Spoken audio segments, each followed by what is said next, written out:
Alright, I found a little shady spot where we've got a lid over top of us because there's a few little drips, and although it's not a big deal, if we do get a bit more wet, it could affect the paint.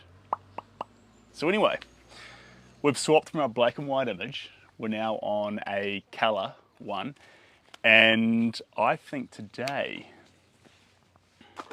might be the day that we dabble with that sky. Now, trick to the sky, it's more pale than we might realise. It looks big and red and orange, and yes, that colour's in there, but there's this actual kind of subtle washed out effect going across it that we have to acknowledge. Otherwise, it'll just be too intense. So here's to hoping we can thread that needle just right.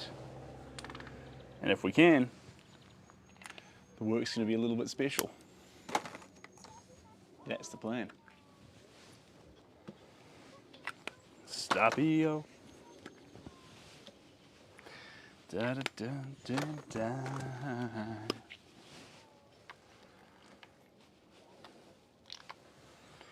There we go. Now, first colour off the ranks. Welcome in. Okay, first colour off the ranks. Let me just get this comment section showing up here. There we go. Oh, backwards and forwards. Jeepers creepers. G'day, little bear. Welcome on in. Did you catch the spirited yarn yesterday about what's happening here? This one here is a picture of Hong Kong, of all places. So within 3 minutes of Ross's house in the city centre, you can find this amazing view of these old school boats, traditional boats that they use for fishing. And the other ones in the foreground here, you might start to spot their silhouettes. And then further back here, just dotting around the horizon, very fancy, pricey yachts. And the goal, both with the colours we use and the obvious contrast between these two kinds of boats, is to create a blending of the, well, modern with the traditional. And then there's two other things we want. Colour itself, because the scene, exploding with colour, it's a sunset, so colour plays a massive role. And then the last thing is serenity. So we actually want to capture some of that peace and serenity in the picture. So 3 goals: traditional with the modern, that relationship, that conversation, serenity, and colour. So if we can walk away with those 3 goals, we'll be in the right space. Okay, time to apply some paint. All right, here's my big messy fat brush that we're going to be using to mix up some of these colours. And the first colour off the ranks is just this lovely grey. I'm going to put it everywhere. All right.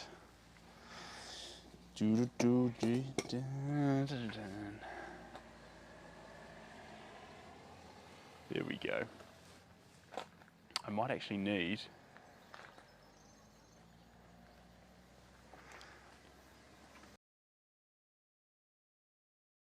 thinking about just tearing on into it, but actually, before we do that, I better just take the sides up just a little bit. Good morning, David. Oh, good question. Do you plan to frame it? How do you choose the right frame? So don't choose before you've finished it. And I say this because your opinions on the frame will alter as the work alters. What you think will work at the start may not be the conclusion you're actually after. Ha! With this one here, hard to pick from this point, but I suspect sometimes white can work, sometimes, but for this one, I think we'll put a very, very subtle, modern yet slightly minimalist floating frame around it. Where, and the best thing about those frames, I know everyone's doing modern and minimalist style frames, but the best thing about them is they speak less about, look, I'm a frame, I'm ornate and I'm beautiful, and more about, look at the space between the frame and the artwork. It really creates this, here's a reality separate from our own reality. It's like a looking glass or a window into another world. Really, really enjoy that. But at the end of the day, it just depends on what you like. Usually, one that I love to fall on is like a rich oak frame. And the reason why is it's quite old school. Rich oak is quite old school. And it really does it for me a lot of the time. If it's anything natural, especially like forests, plants, flowers, rich oak is always a nice touch because you can see a lot of the wood. And that grain kind of feeds into the nature that you're painting. But it's not the be all end all, it's just one of the options that you've got amongst many. Yes, yeah. I wasn't going to single you out there a little bit, but yes, you've got the exact dark, like rich oak. There's dark oak, but dark oak can come off quite ebony. And actually rich oak has this very chocolatey colour to it. So if you imagine dairy milk chocolate, it's like a richer version of that colour. It's beautiful. It's beautiful. Each their own, but that's usually one of my favourites to go for. With the one catch that actually don't just go for a single layer. Sometimes one layer is perfect, depending on the volume, figuratively speaking, of the artwork. But sometimes you want to go for a double-tiered rich walnut frame, which means you actually frame it once and then pretend like there's no frame and literally frame it again. Now, not all work requires that. Sometimes it can look like too much on a piece and can make it seem quite try-hard, if that's the right term. But if it's the right piece and if it needs that, it just works really well, especially if it's bigger. We did it with 700 Springs Ranch. That got a double rich walnut frame on it. One would have looked silly. It would have looked dinky. You need to actually have that boomfa power to it. Ryan, welcome on in.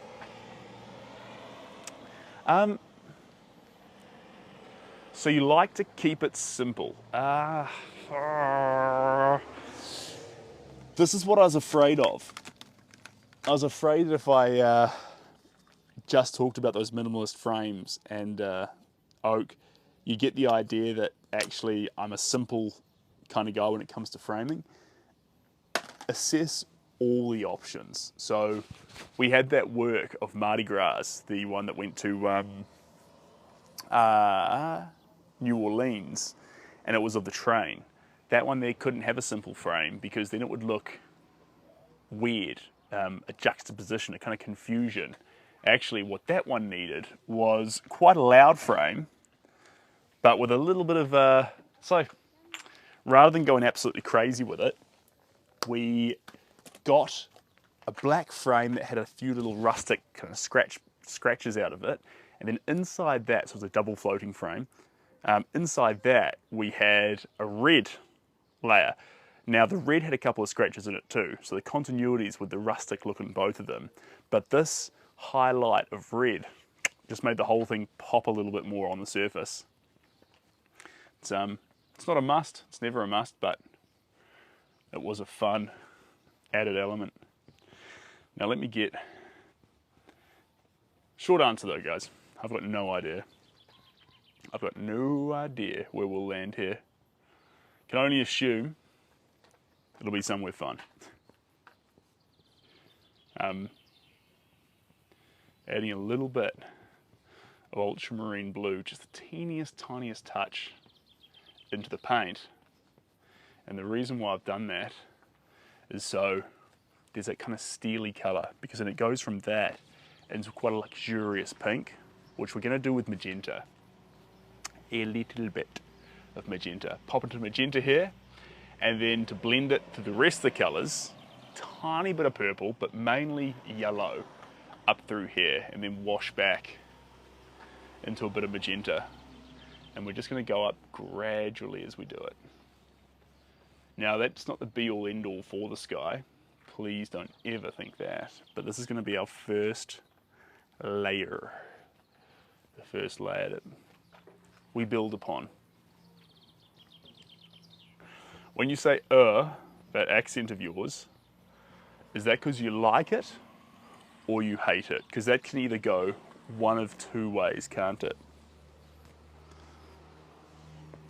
And thank you. I do pride myself on being a good boy. I've always been a rule follower. And I happen to like following rules. I enjoy rules. They make me feel secure. So, yeah, good for me. It's harder to get by in this world if you feel secure from breaking rules. It's not sustainable. Any good board game is enjoyed most when everyone's playing by the same rules. Like, why is that outlandish to say? It's not outlandish to say. Surely that's not outlandish to say. Like, occasionally I like a game of Catan, but I actually downloaded Catan on my phone to play, and it was strictly worse, and I realised how much I enjoyed communication with people and the politics of the game Catan, the board game, when it was played with real life people. I'm a rebel baby. I make my own rules. I don't know. The fact that you've got TikTok implies internet, implies a cellular device, implies a plan, implies a payment via a credit card, implies the use of a bank, implies the existence of a social ID, implies the fact that possibly you have an address that your bank sends letters to, and therefore it strikes me you're living pretty much the same as the rest of us, which I'm excited for you for, but at the end of the day, if you want to be a real rebel and play by your own rules, not literally the whole book of rules given to you by society, you've got a wee way to go. And I don't think you're even allowed to do that just about anywhere. You have to go into international waters, I think, because if you're in the country, you play by the rules. That's the game. You got banned 6 times. Oh no, Lucifer. Well, I'll tell you what, be nice and safe. The last thing you'd want to happen is land on 7. That would break your heart. No one wants to see that. We just want to see everyone have a good time. But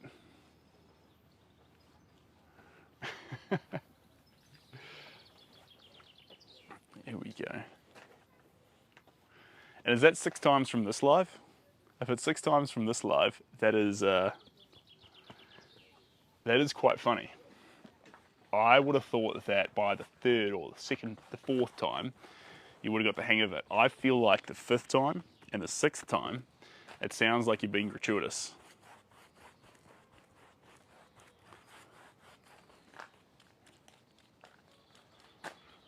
There we go.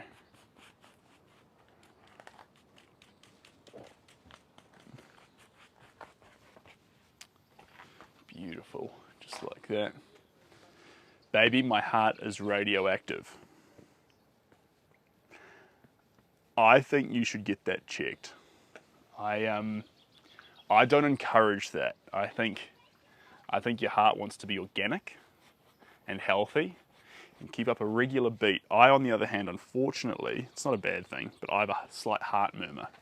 So my heart beats slightly, ever so slightly, out of rhythm.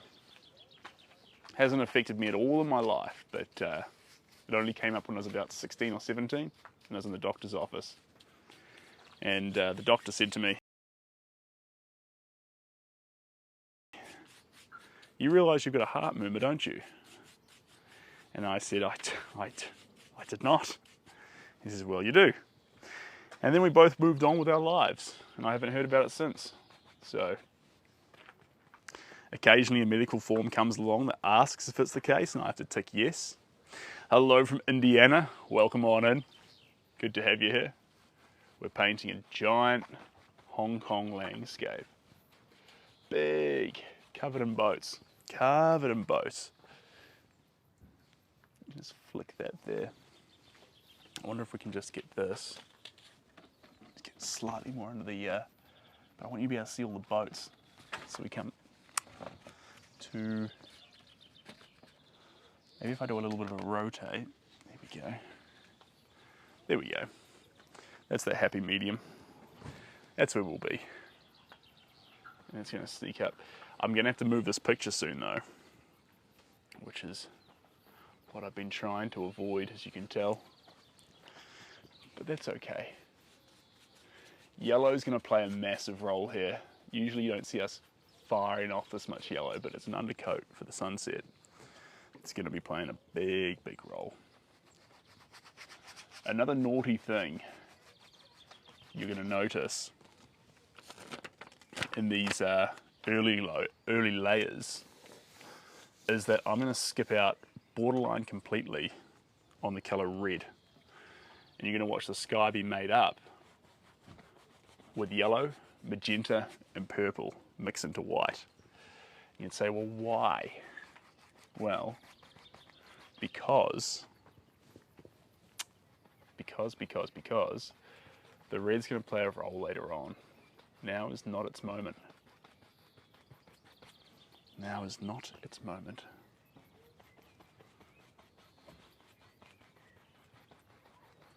Here we go. A bit more of that. There we go. There's that colour blooming into the sky. Big, thick lumps of it. Now let me just push that across there. Hello and welcome in. Cheers, Ryan.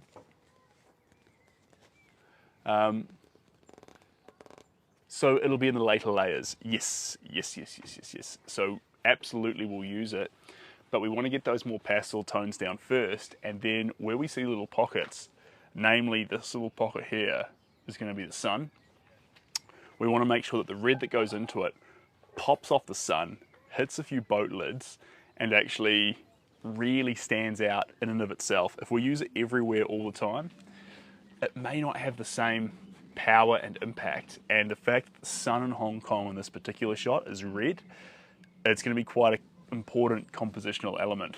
And we talked about colour and making sure colour pops. Now, if you put colour everywhere, colour actually almost turns itself off.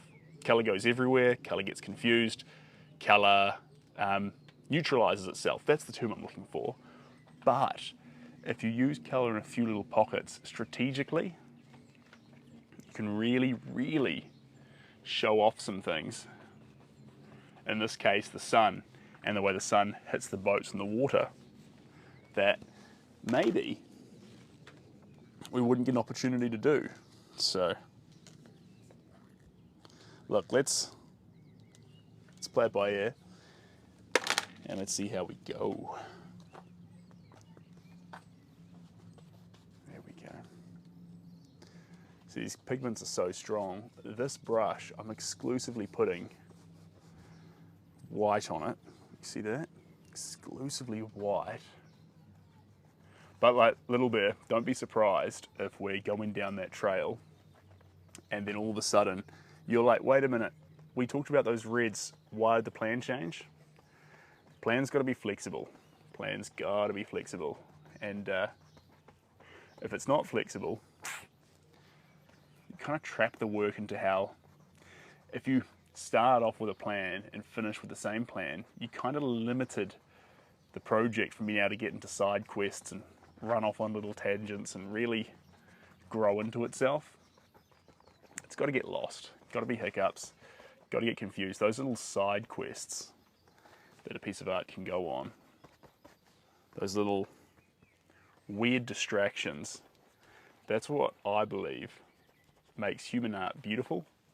Because AI art, and don't get me wrong guys, this isn't going to be a rant about how I hate AI art. I actually really like it. I'm enamored by it, but I do feel like it goes straight from A to B. What do you want? Here you go. And what I really like is when you look at art of humans, Van Gogh pieces, Picasso pieces, whoever's pieces, there is this, oh, he got a little bit distracted there. Oh, she over-focused on that and therefore left that. And that kind of human error, or that kind of human exploration that leaves room for a journey to be inconsistent, is what I believe makes human art very, very special. It's if you turn the word art into artifact, here's an interesting thought experiment. If you turn the word art into artifact, what would make an artifact special? Well, it would be its story. But if you looked at an axe in a museum and said, well, I could make that. I could order that online from a forge and it would be higher quality steel. Cool. But it has no story. And this one here, you can see the notches on it. This one here, you can see in the metal that was used, it's from this location, having this kind of effect. Like, that story made this lower quality axe, not lower quality axe, but like this other axe, that it made it special. Am I going somewhere with this, or am I getting tripped over my words? A mixture of both, but you don't go into a museum and judge the artifacts because you can imagine something better. You go in them and judge them on how valuable you believe their stories to be. And with a piece of art, going back to calling art rather than calling art an artifact, your ability to display that little story, and therefore people's ability to connect with you through it, that's the real value of it. It's the real intrinsic value. And the coolest thing, the most liberating thing to happen in the last decade, is that now that AI is doing things perfectly, you're liberated from that fear that maybe you're not good enough. Because now that AI is doing perfect, you don't have to be perfect anymore. You can be you. Because the real value of you making art is to express your humanity now, not to create a replication that's as close to perfection as possible. Even before AI, that was a domain that belonged to cameras. Much earlier on, they started owning the capturing light, going out into the landscape and trying to capture it, to document it. Well, yes, there is novelty to some areas of that. There'll always be space for people who paint like Monet and capture the colours as they are in that particular moment. But, in terms of documenting it, well, that belongs to cameras now. So, where does paint belong? What should paint do? Where does paint exist? Now, cameras and AI are here. Well, a photo or an algorithm can't get that little pocket of, what if we want to accentuate something in particular? What if there's something that the actual camera missed because it was too busy trying to capture reality? Because reality is not just exactly what's seen, like the camera captures. Actually, reality is a way in which we perceive it. So what if we perceive it as the artist, and then we expand on certain things to remove the distractions? What if art is just photography without the distractions? And what if the result that we get to, what if that result actually captures something more real in reality than the actual light could have given us in the first place? Don't get used to this lovely blending. We're doing that as a base coat, but this is going to be, from a distance, beautiful and smooth, but up close, many, many small brush strokes coming together, having a good time. I think my art would open people's minds and souls.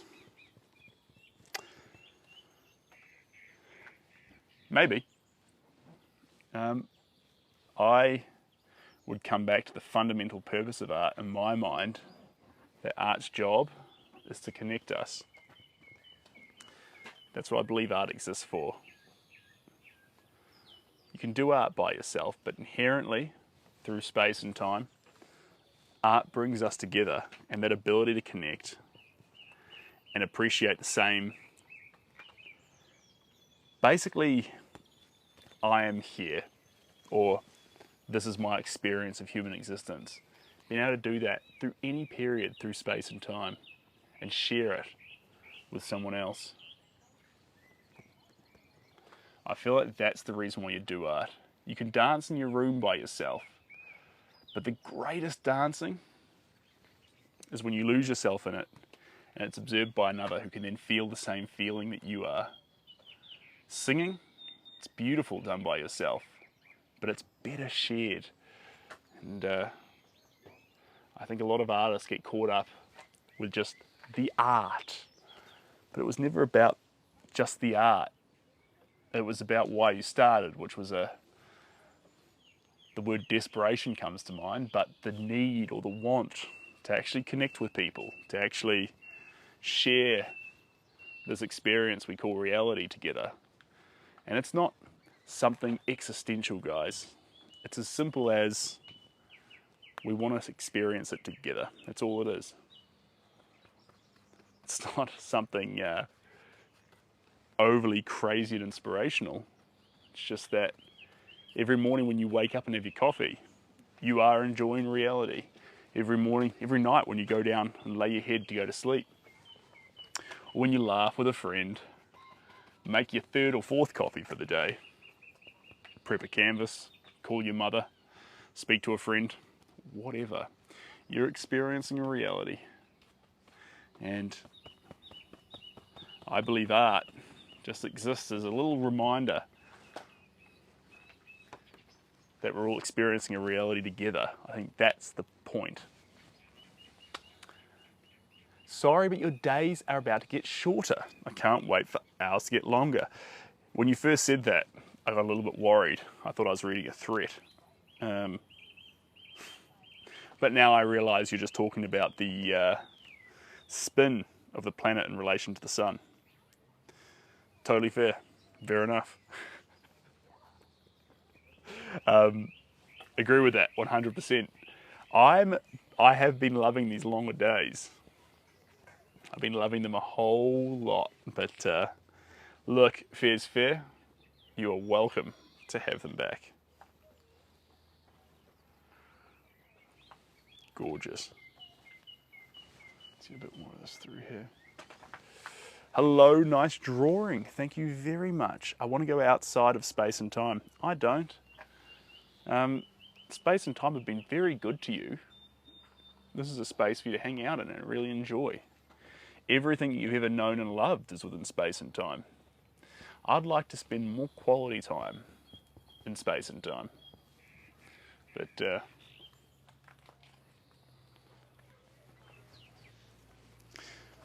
at the same time, good for you. Love that for you. Do your thing. Is not having friends a reality? Having friends is fun. Friends are important. But that's where art can become quite beautiful, because think about the likes of Van Gogh. He didn't have many friends and he didn't have many fans, collectors of his art at all, but he made art and he found the process of making art beautiful. And when I say art's for connecting us through space and time, it's a tragedy that he wasn't there to see that connection. But the connection was made, because now we all appreciate the artwork and we love it to bits. Yet, and that's that time factor.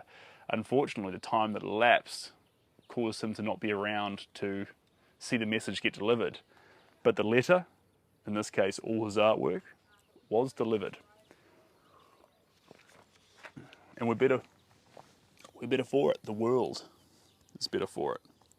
So, no art needs to be appreciated on the day that it's made. That's nonsensical. But provided it survives in some shape and form, maybe the person that it's going to mean the world to isn't in the world yet. And that's okay. They don't need to be. That's why it's so important that if the letter you're sending in the form of your art isn't going to connect on this day, in this moment, that you allow it to actually be something that builds you and fills your heart with love. Because if it doesn't do that, you'll drain yourself for something that the world might never see. And you say, well, Van Gogh was a tortured artist. He tortured himself to make his art. Why can't I do the same? No, I think you've been tricked there. He never tortured himself for the art. He lived a tortured life, but when he was making art, that was the only time that he was actually happy. And that's significant. Well, we're just going to go like this real quick. Xavier, love you being here, but look, we're going to hang out in this universe. And maybe, we'll see if the TikTok subscription service gets better. If they offer an out of this universe subscription, we can give it a go. Hey Cindy, now just excuse me here guys, I'm getting a really itchy nose. It's like some hay fever's coming in here or something. Is it a... You know, you can see something in your eyes. It's like a little... Whew. Excusez-moi. Excusez-moi.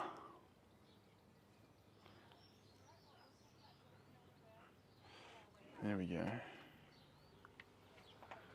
Beautiful. And now we're down to the boats. Fun place to be. Sebastian Gower. Pollen counts are very high across New Zealand today. Wow. Interesting. I didn't know that. Now I do. I tell you what though, I've got a secret weapon. It's called hay fever a tablet. Give me 1 second guys, we'll fix this.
Alrighty tidy. Hay fever tablet consumed. That'll make a big difference. A big difference. Now let's get a little bit of this through here. Just on these boats. Gorgeous. Ooh. Now that you've told me about the higher amounts of pollen in New Zealand today, I'm overthinking it. You shouldn't have said anything. Oh, we'll have a few sneezes before the tablets kick in, and then we'll be away.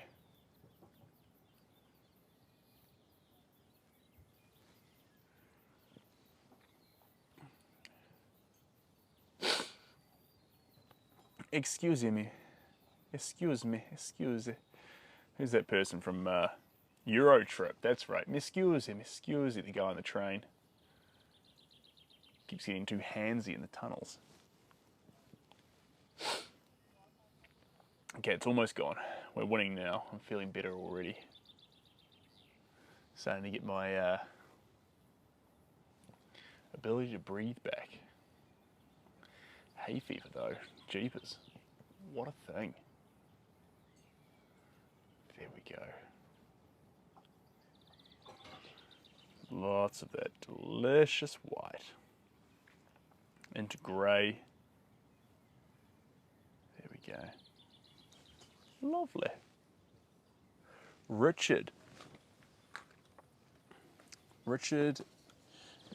Bonetti, welcome on in. And let me just have a little play here. These buttons do anything, or am I dreaming? There we go. I think that's the best I can do. I hope that speaker's working for you guys. Hard to know. All right, a bit more. A bit more.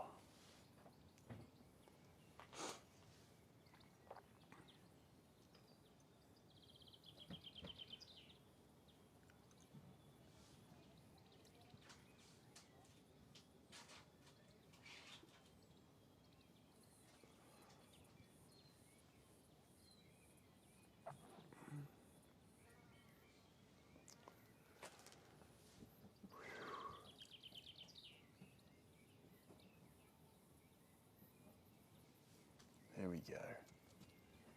Get a bit more.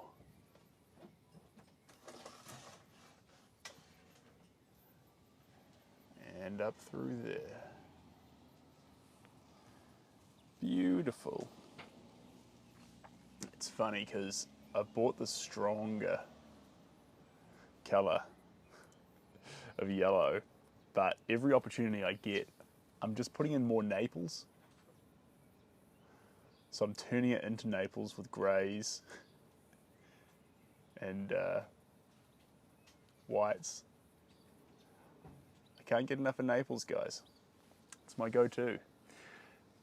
Dude, happy holidays to you and the family. I appreciate that. Thank you very much.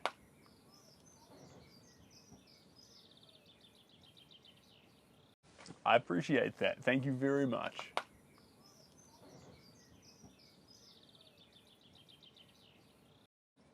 There we go. Dabble with that over the edges. A bit more in here.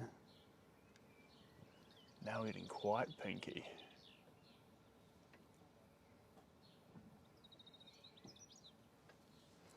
Lovely.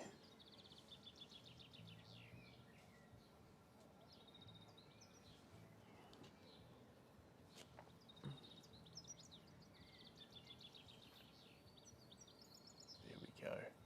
There's these beautiful pricey yachts in the background. So we'll actually add a little bit of more intricate detail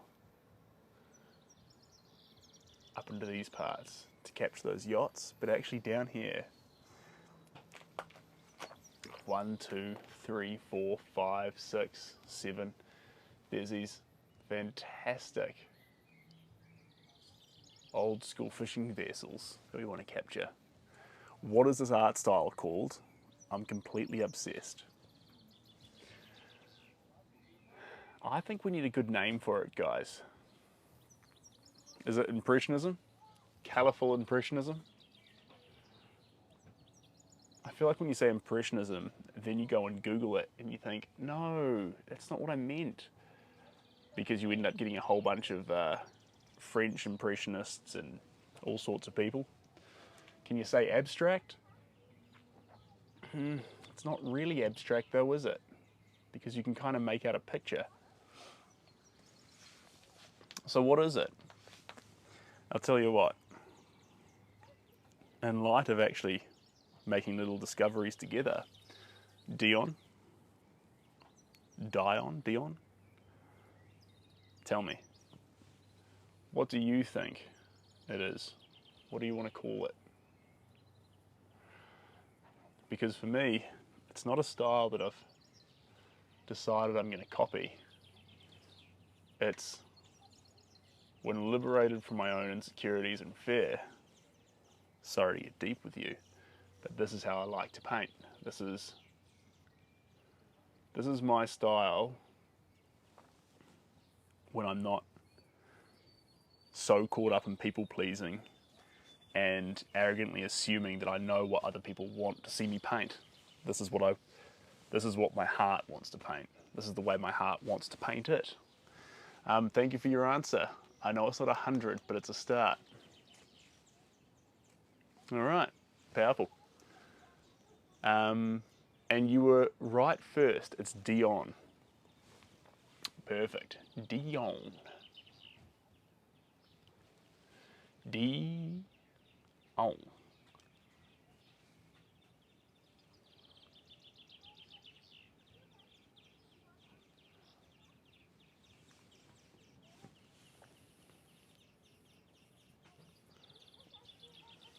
There we go. We might even get excited and come on back with a few more colours. You know what we really need though? We need a stool that's a little bit taller than this little chair. I do love this chair, but jeepers creepers, team. Jeepers creepers.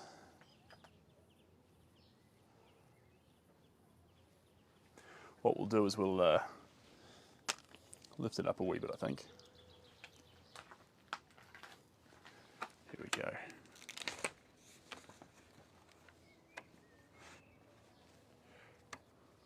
Go up to there.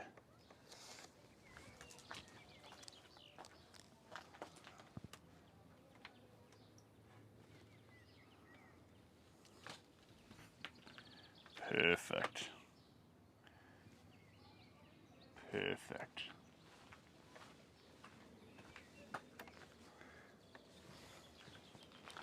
That'll be a bit more manageable, team. Let's put you right there. Best place for you to be. Where's my paint palette? Down here on the ground. And we're all sorted. More white. You always need more white.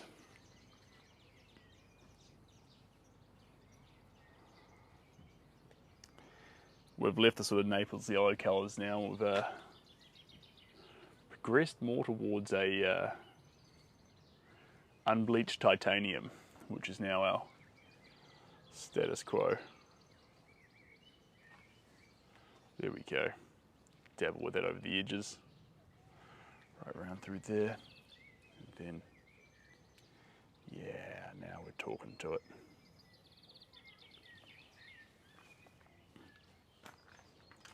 Well, this one here too, I don't know if I mentioned it earlier, but I'm spending most of the time here going over those edges, going right over the edges. There we go. Woo.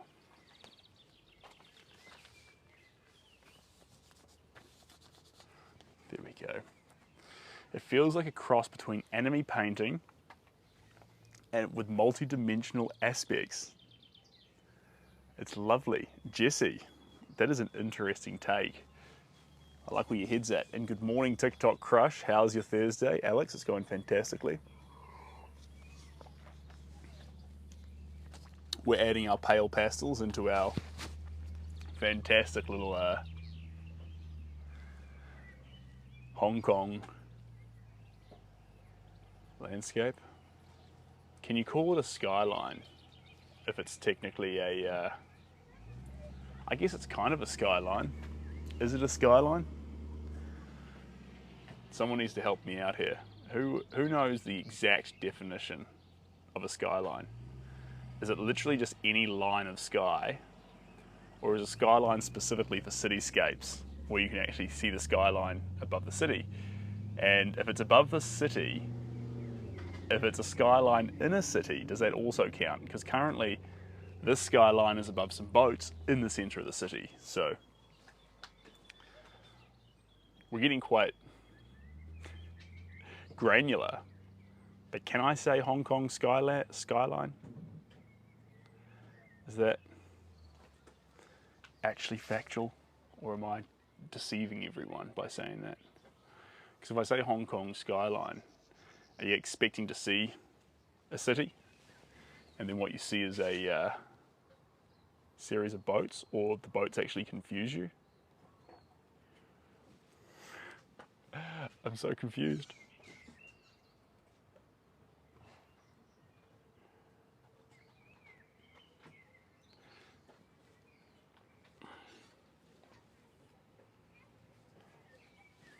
There we go.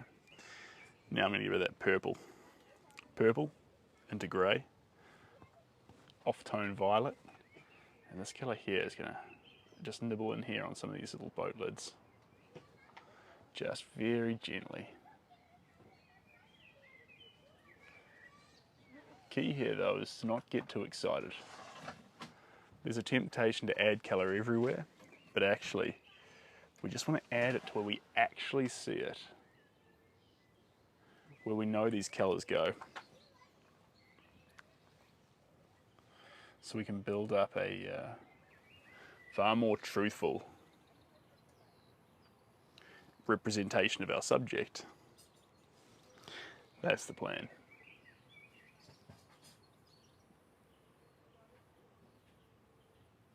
There we go.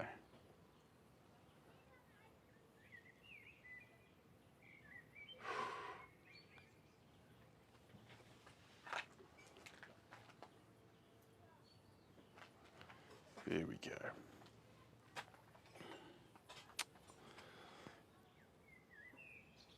Temptation to sing Imagine by John Lennon. It's getting stronger by the second. Great sign. Always a great sign.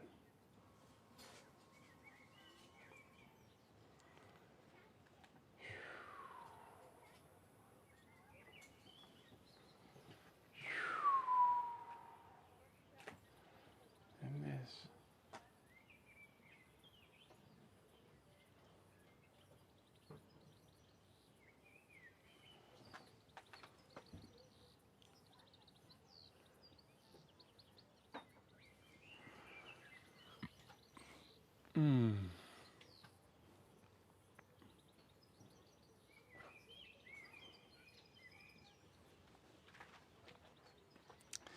back into the yellows.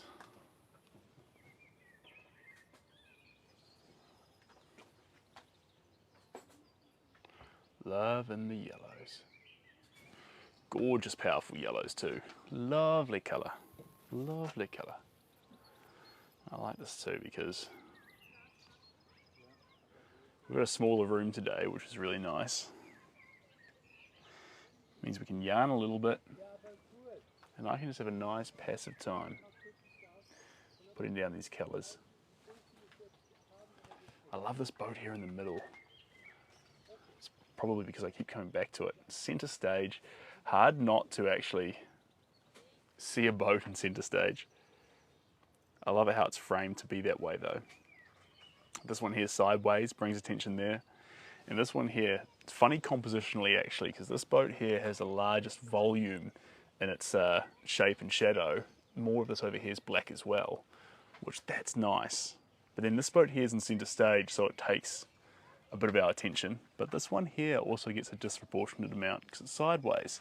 So between the volume and the shape, we actually get balance between the boat in the middle. It's not over proportioned in one direction. It's bang on the centre.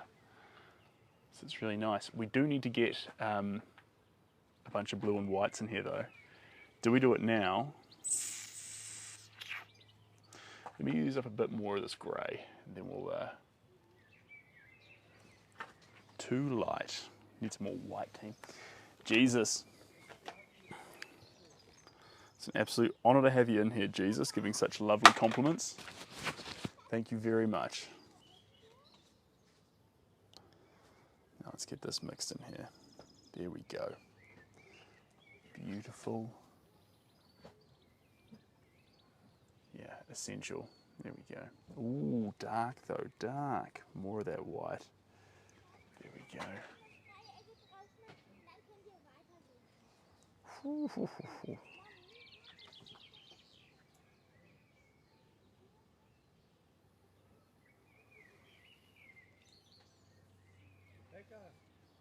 Irgendwo muss ein Tresor sein. Das ist ein Tresor.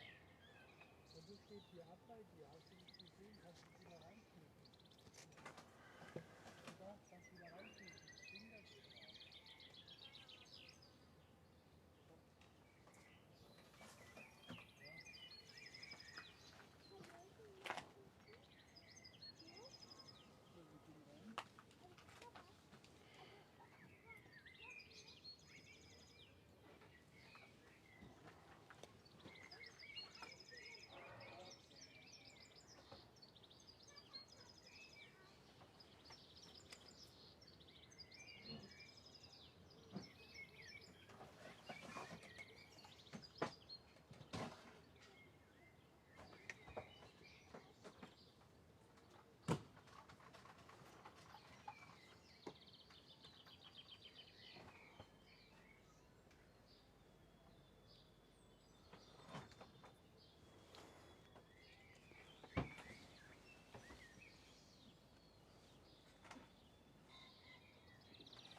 Whew. Back in just a second, guys.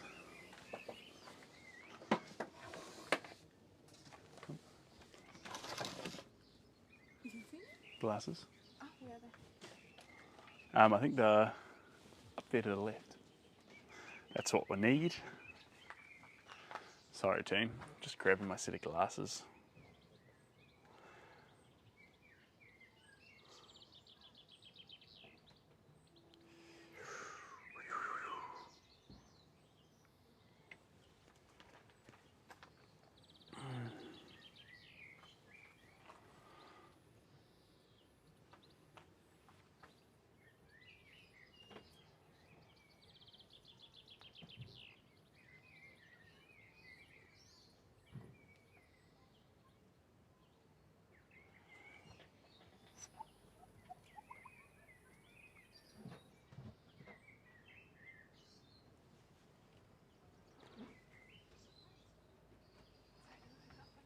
That's all right.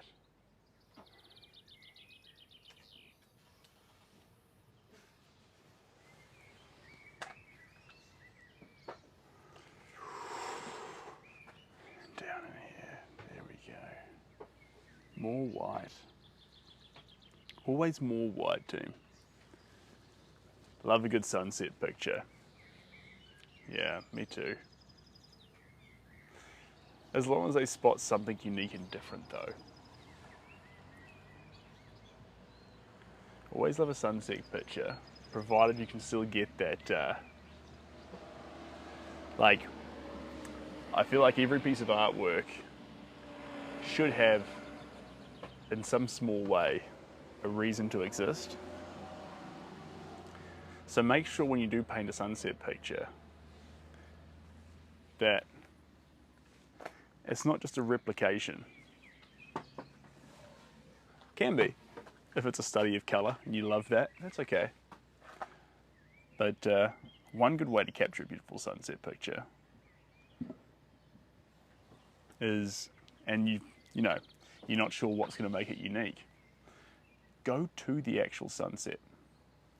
Paint outside. Do it in front of the sunset.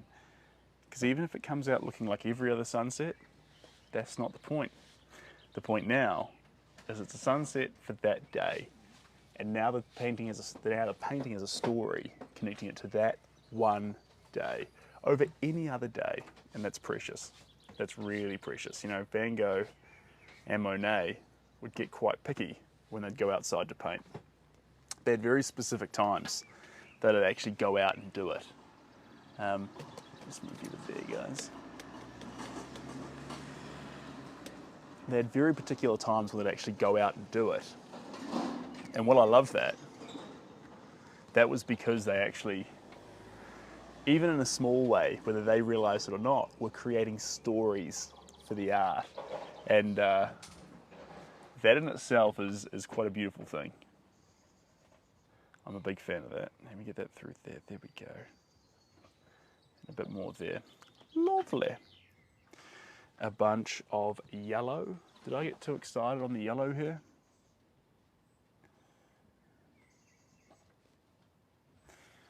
Gorgeous. Absolutely gorgeous. I just can't help it. Raw yellow can be a bit much, but when you splice it with those other colours, a little bit of yellow in just about anything, and it's a wonderful, wonderful thing. I'm going to come back in just a moment, you lovely people, and I'm enjoying this room. This is fun. Was I on the way out and someone put a goose on my head? Miss Honey, you've made me into a silly goose. I hope you're happy now.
I got what I needed. Sorry for disappearing on you, team. Yeah.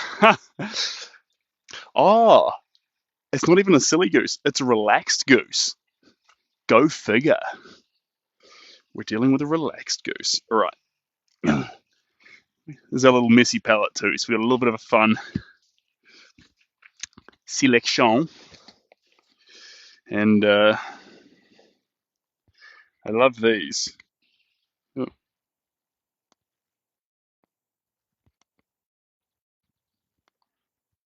Hmm.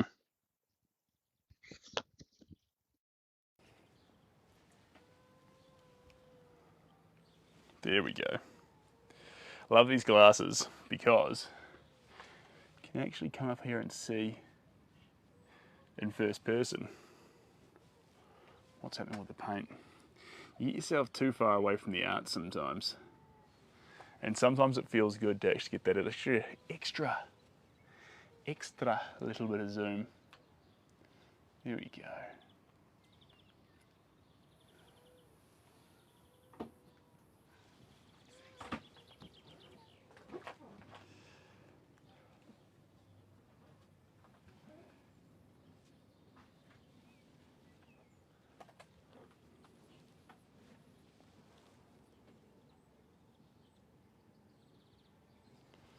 There we go.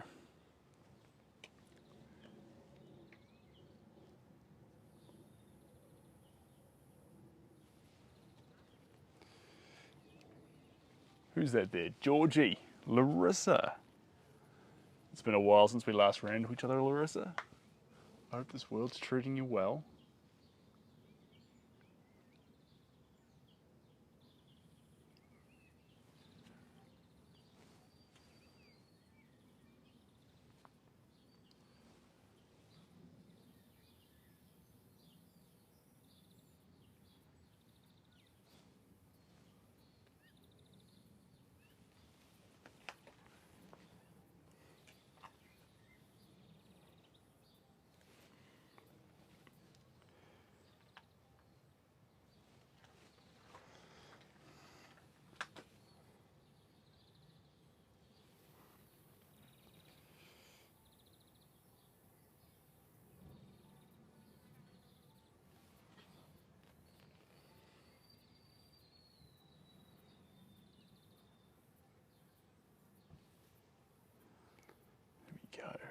There we go. Bit more yellow through it.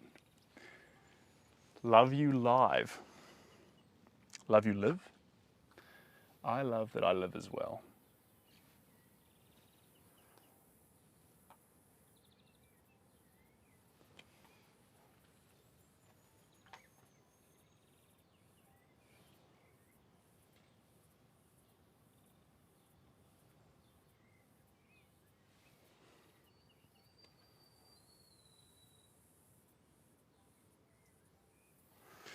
Just grab a little bit of guargum in here. I'm doing well.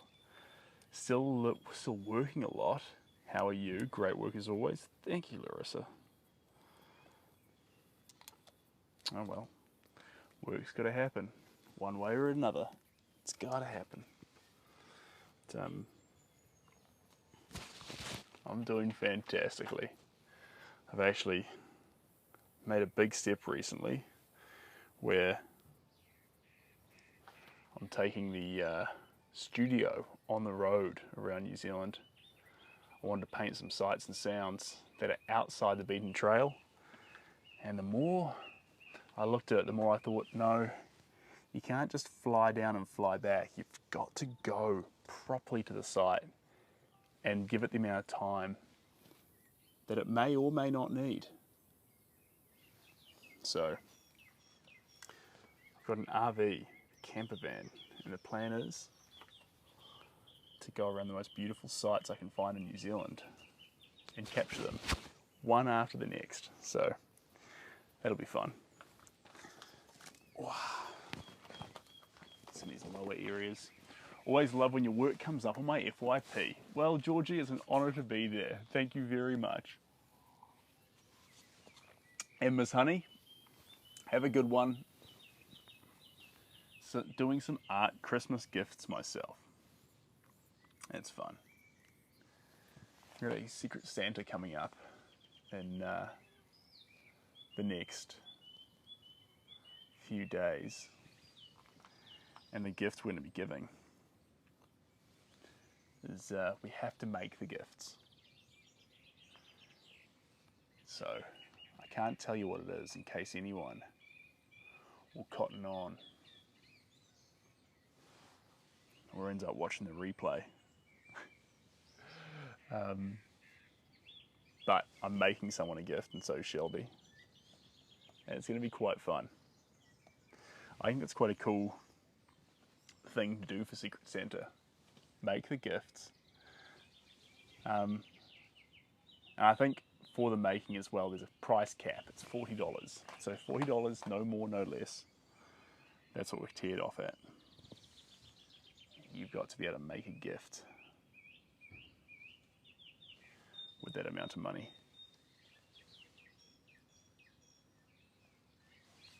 There we go.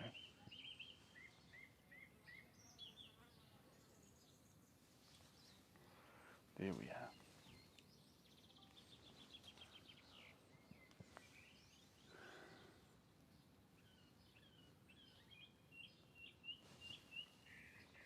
Right. For the first time since we started, we are swapping the plate over. And I want to get myself just a little bit of blue. Deep blue. No white this time, just blue. Just blue. I might add a few more colours onto the palette shortly, but a lot of that Naples that I've already been using is going to carry across into this brush. And this area here needs that love. There we go. Bear in mind, I'm about to sneeze.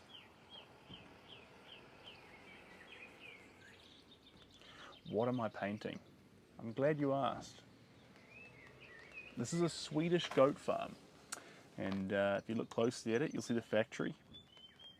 About 472 goats all over the hill here, and 3 of them center stage, looking out directly at the camera.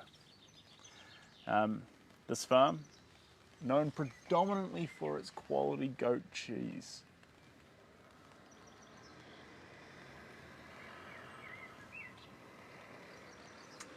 There we go. Beautiful.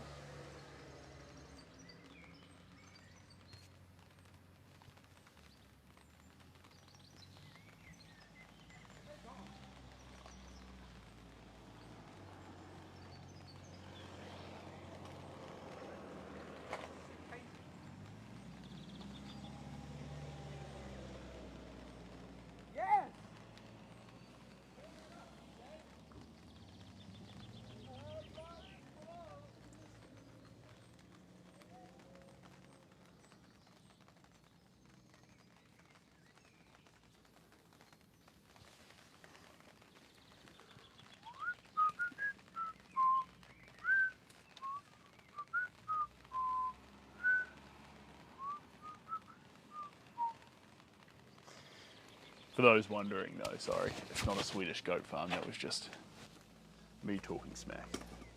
Right. Where do we go next? Now that we've got this beautiful popping colour.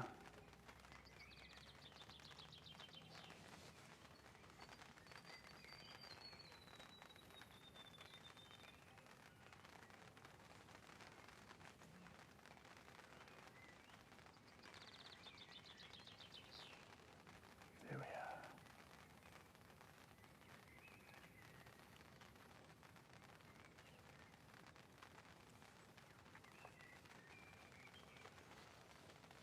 I need a smaller brush actually, 1 second. Very, very small one. Ooh, where am I painting today? This is Raglan, New Zealand, so on the west coast of the North Island. Fun little spot to be in actually. And it's amazing how you make the layers come to life. Well, I appreciate that. the key is to just keep seeing a detail, a shape, a small pocket of something, then add it. Don't think about the overall picture. It's a classic example of focus on the sense. The dollars will handle themselves, but you just want to keep spotting little pockets, one after the next. Another shape, another shape, another shape, and it may be in the wrong place. It could be a mixture of a happy little mistake, or it could be changed in the future. But no matter what, millions of little shapes spotted, all with the best of intentions, the picture can't help itself but to actually reveal millions of little shapes, one after the next. There we go.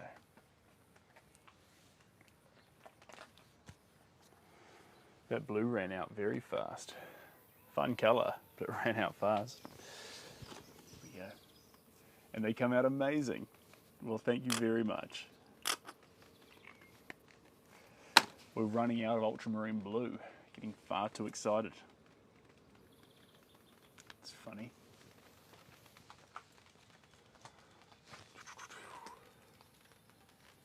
Let's get that through there. And a bit more. Gorgeous. And a bit more. There. There.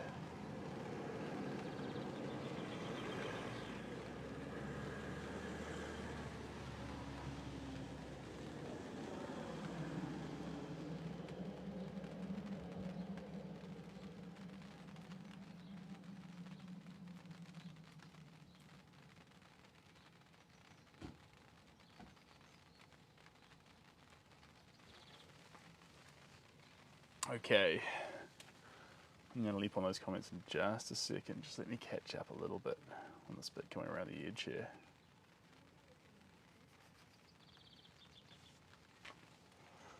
There we go.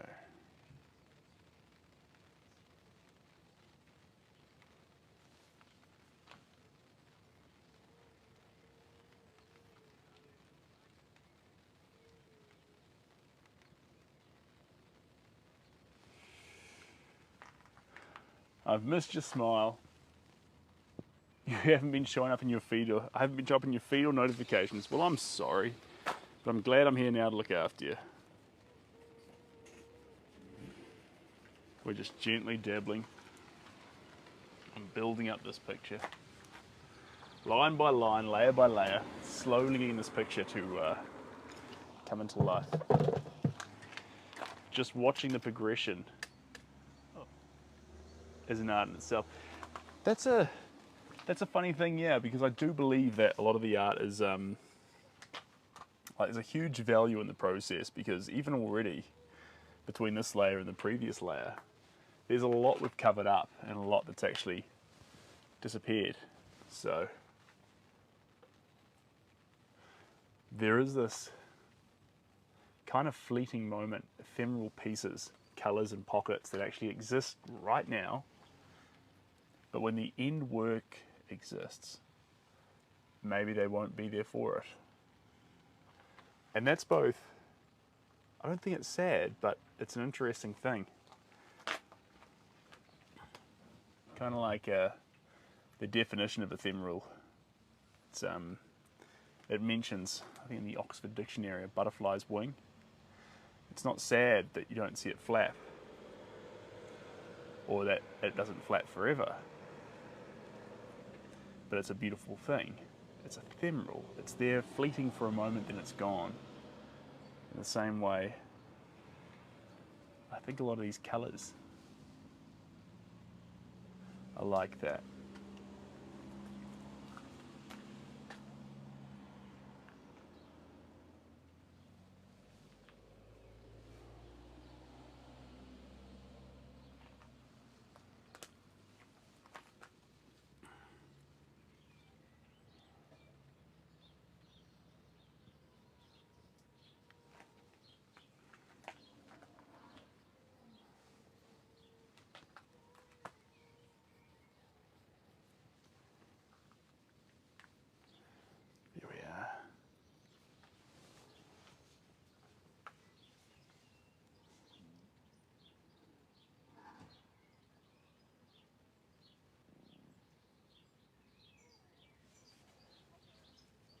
Perfect.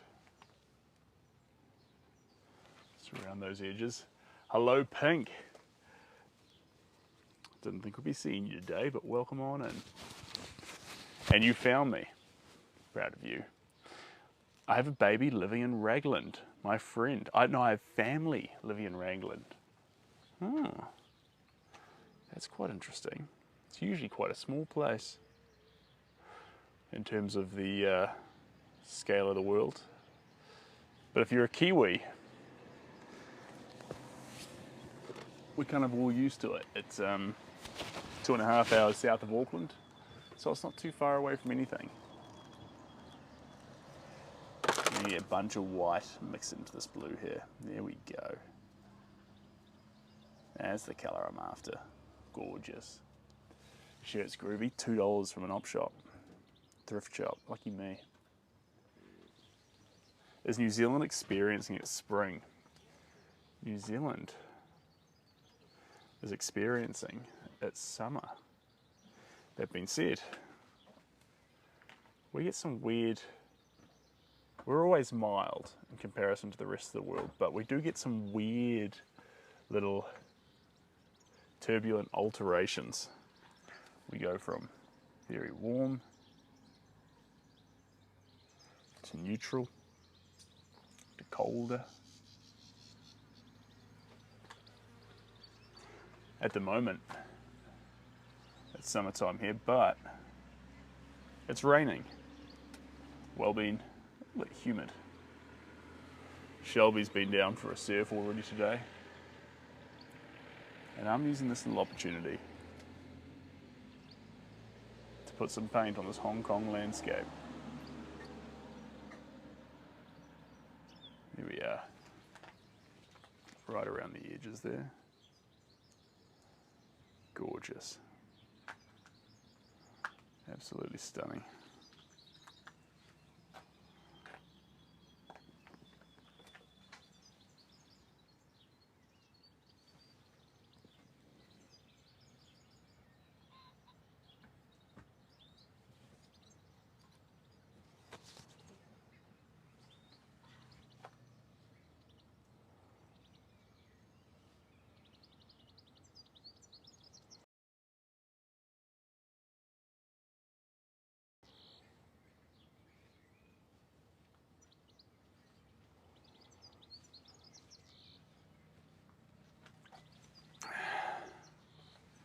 I wasn't sure if New Zealand was close to the tropics. I think we're closer to Antarctica than we are the equator. Is that correct? Memory fails to serve. Should know that though. You call yourself a Kiwi. Should know where your country's at the very least situated on a map. But I forget. I'm not putting $2,000 on which one's closer. I'll put $50 on New Zealand's closer to Antarctica. That sounds correct. Right. A bit more of this blue.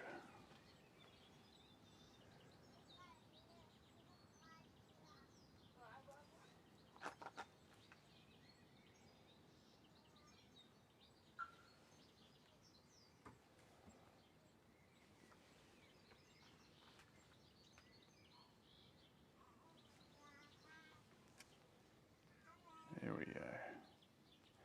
These beautiful little pockets of blue that we're just going to gently create one after the next.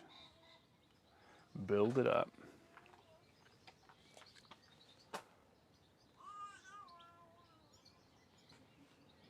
There we go.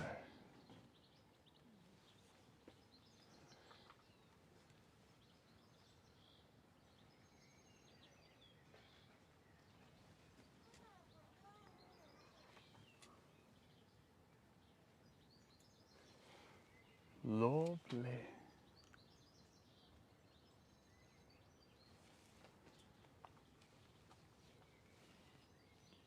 Little pockets right around this edge. Gorgeous.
Jude.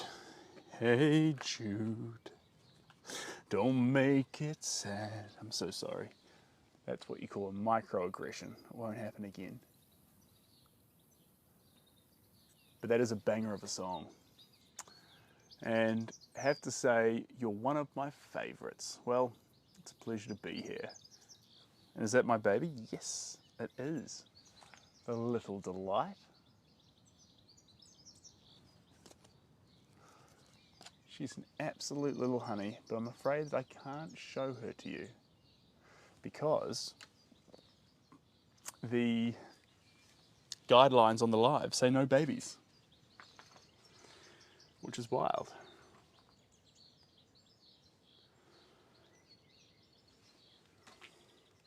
Hey Jude, don't make it sad.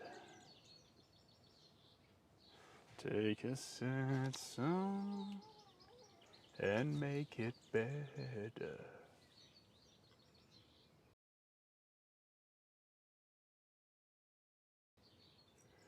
Remember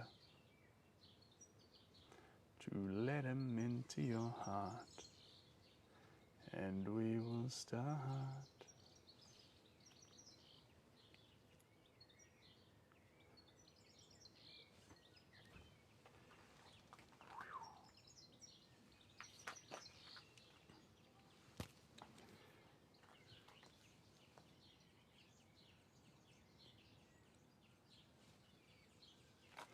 To make it better.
Sunset on the harbour, you've got it.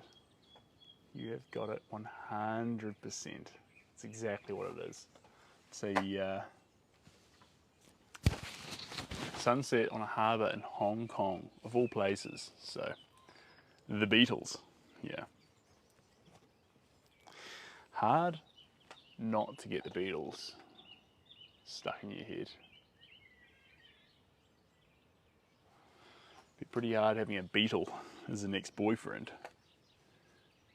You just constantly have their song stuck in your head.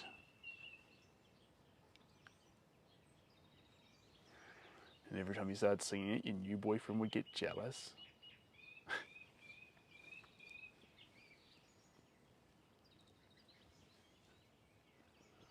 we go.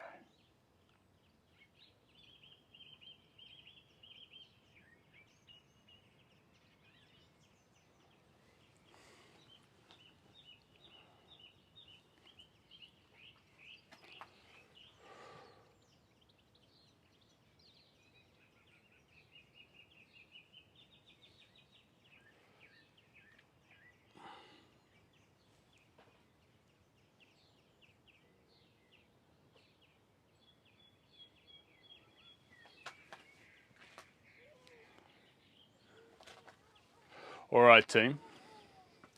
This has been a real thrill. We're going to leave it there, you beautiful people. Shikana, thank you very much. I appreciate that. And do you have a favourite Beatles song or John Lennon and Paul McCartney song? Yeah. I like, for Beatles, I like Help. I think it's a great song. And for John Lennon, I like Imagine. I think that's phenomenal. Apart from that, guys, thanks for being here, and thanks for joining me while we add a few more of those in pastel colours onto this picture. And from here in Raglan, New Zealand, wishing you all the best, and looking forward to seeing you on the next one. Cheers, team. Bye now.